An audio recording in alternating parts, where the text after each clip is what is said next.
அமைச்சர் M C Sampath அவர்கள் நம்முடைய இணைப்பில் இருக்கிறார். அவரிடம் பேசலாம். சார் வணக்கம். சார் இணைப்பில் இருக்கீங்களா சார்?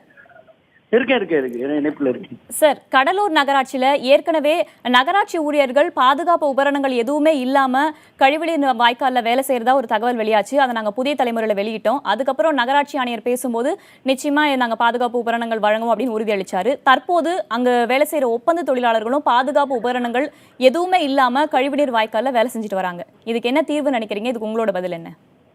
இல்ல, ஒப்பந்த தொழிலாளருக்கு அந்த உபகரணங்கள் வழங்கப்படும், அதுக்குண்டான நடவடிக்கை மேற்கொள்ளப்படும். சார், அதை யார் கண்காணிக்க வேண்டிய பொறுப்பு யார்கிட்ட சார் இருக்கு? அவங்க சரிவர கமிஷனர் கையில இருக்கு, எம்ஓசி கையில இருக்கு. நாங்க மேற்பார்வையில் நாங்க இருக்கோம், நாங்க இருந்து இன்க்ரீஸ் பண்ணிக்கிறோம் மேடம்.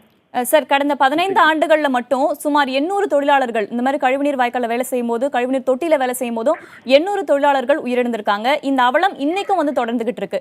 இதை யார் கண்காணிக்கணும்? யாருடைய பொறுப்புல இது இருக்கு சார்?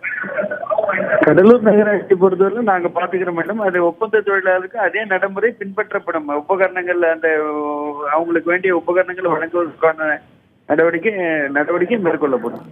சார், உபகரணங்கள் வழங்குவதற்கான நடவடிக்கை மேற்கொள்ளப்படும் சொல்லியிருக்கீங்க. ஆனா இப்போ புதிய தலைமுறை தொலைக்காட்சியில் நீங்க ஒளிபரப்பின காட்சிகளை பார்த்தா உங்களுக்கு தெரியும்.